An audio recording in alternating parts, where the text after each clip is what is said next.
Voilà, on est à nouveau à l'E4. On va hiverner le bateau. Enfin hiverner, enlever les voiles. Mon Fredo est toujours en train de faire plein de bricolage parce qu'il adore ça.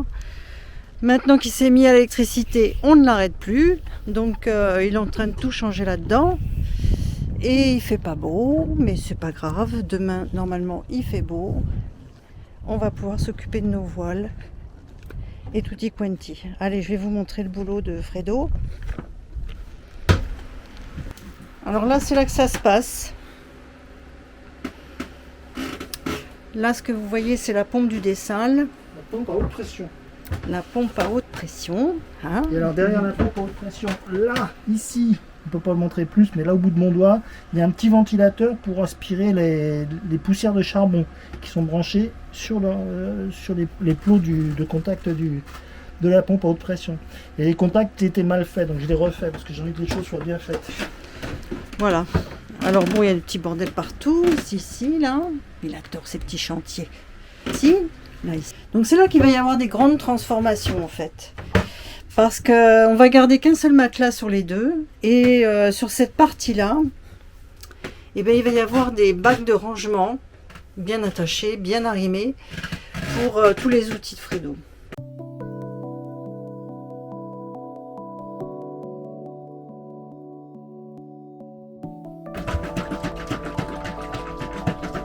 Eh bien, le veillage est remplacé par une plaque de placo.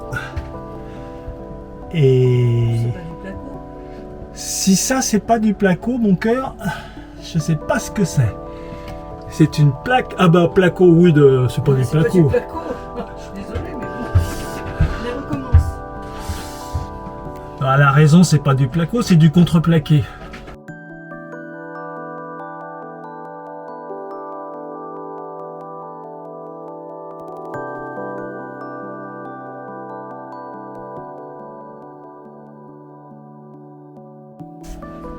Et maintenant, pour la finition, nous avons Marilyn aux commandes qui vernit le futur vaigrage qui n'est donc effectivement pas en placo.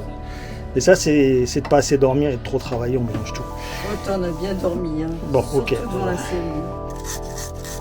Donc là, on voit les mains merveilleuses de Marilyn qui sont en train de dérouiller un boulon de quille que l'on va remettre à neuf. Parce qu'on remet le bateau à neuf. Et en fait, on va expliquer aussi pourquoi c'est rouillé. C'est que quand on a acheté le bateau, en fait, on avait toujours de l'eau salée dans les fonds. Et puis, on a mis du temps à trouver d'où ça venait. Hein. Vous avez sûrement... C'est très difficile à retrouver une fuite comme ça. Probablement en partie du joint tournant. En même temps, il y avait sans aucun doute Non, la baille à mouillage. Ah oui, la baille à mouillage qui Ça venait de là. Ça venait de la baille à mouillage. Ça venait de la baille à mouillage. Et donc, ça a été dur de trouver, effectivement. On a mis des années quand même, hein, 2 ans, je pense, à essayer de... Et enfin, donc voilà, Fredo, il a réparé la baille à mouillage. Et puis après, il y a eu des fuites d'eau douce qui provenaient en fait de du chauffe-eau. Allez, après une journée maintenant épuisante de boulot, j'ai enfin réalisé un petit fantasme de rangement. Alors, donc là, on peut mettre ici, on pourra mettre le génois dans le fond, plus là, du matériel, tout ce qu'on veut à peu près. Et puis au-dessus, là, l'étage au-dessus, il y a, c'est pas rangé pour l'instant, c'est mis en vrac un peu, tout un tas de matériel qui est rangé au-dessus. Et là, cette partie-là, c'est ce qu'on appellera la chambre à Martin. Il y a une place, comme il vient toujours tout seul. Et ben voilà.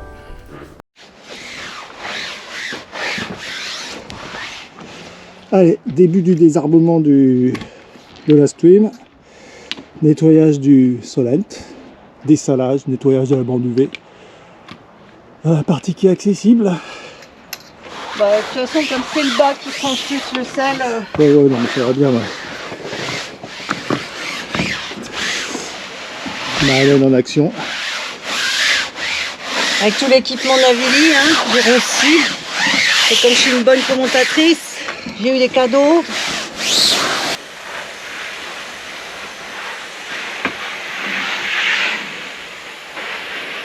Voilà, donc opération, faire une petite planchette pour gagner d'un espace de rangement pour Marie. Il faut suivre le doigt là, pour aller montrer l'emplacement. On suit.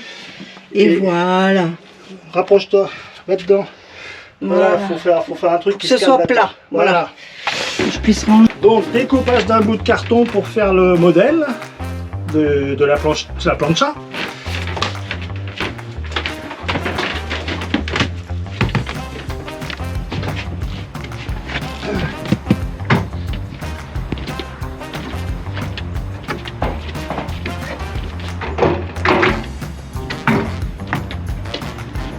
Puis donc, découpage de la plancha pour avoir la tablette comme il faut.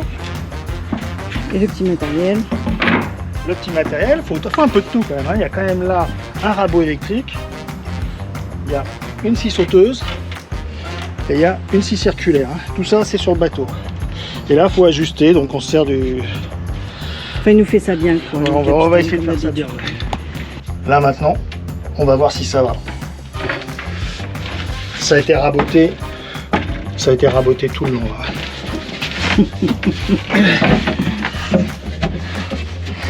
Ça coince encore un peu dans le... Ah. Bon, on voulait faire un time-lapse quand on a enlevé le génois et puis le Solent, et on a tout oublié. Trop concentré sur ce qu'on faisait, on a oublié de filmer. Et honnêtement, c'est pas engueulé. À peine, non, à peine, légèrement. Bon. Il y avait un tout petit peu de moment de dire mais qu'est-ce que tu fais quoi? Arrête de faire des bêtises. Alors là on est en train de mettre le messager de la drisse du génois. Alors c'est ce qu'on voulait vous montrer. C'est comment. Ah ouais, alors là donc là on a fait un trou dans l'écoute, enfin dans la drisse. On a fait un trou avec un fer à souder. Et comme ça tout est. Je passe après, il y a une petite cordelette que je vais attacher au messager et ça me permet de passer la drisse. Ça va tout seul. Et ça va tout seul. Voilà. Et on peut la passer facilement. Puis là, à chaque fois, on peut le repasser. Il n'y a pas besoin de coudre ou quoi que ce soit. Quoi. Parce qu'en fait, on est des gros flemmards. Après, je vais monter tout en haut du mât et je vais enlever la girouette. D'autant plus qu'ici, comme il peut y avoir des vents à 120, 140 km/h de manière fréquente, et c'est pas la peine qu'elle s'use. Ouais, puis tout à l'heure, j'ai vu un pigeon qui était installé sur une girouette en face. Un pigeon ou une mouette? Un pigeon. Ah d'accord. Donc qui était installé sur une girouette en face, donc écoute, tant qu'à faire, on va l'enlever. De toute façon, on l'enlevait chez Denis et on continue. Ouais. Et puis, donc en fait, on fait ce système de messager depuis l'année dernière, puisqu'on a changé tous nos cordages.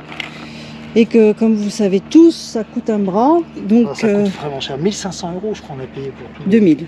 2000 pour...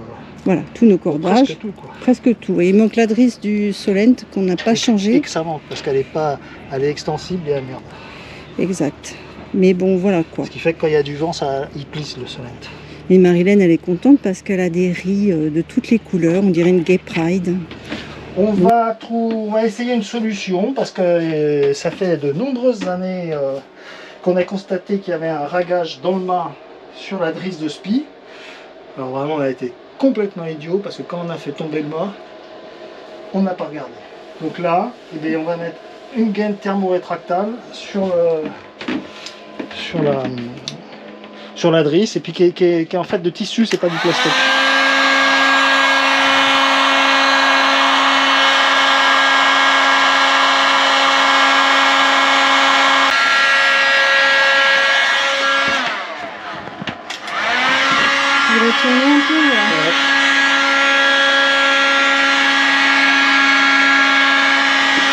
Quand on regarde de près avec la caméra, ça a l'aspect du tissu quoi. C'est du tissu rétractable. Hein. On verra, normalement c'est anti-ragage, assez solide quoi. On verra l'usage. Bon allez, on s'attaque au démontage de winch.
Là, je pense que j'ai fait une petite cagade.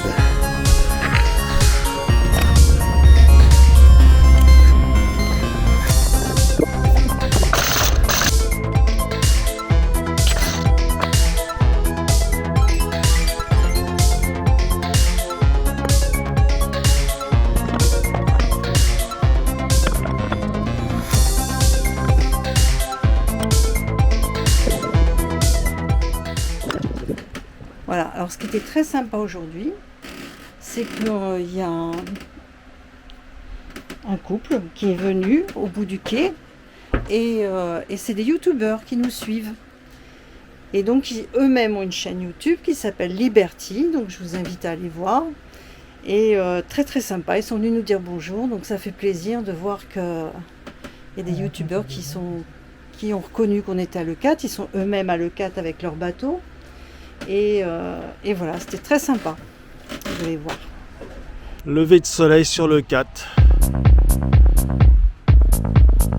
Pas de vent, il fait bon.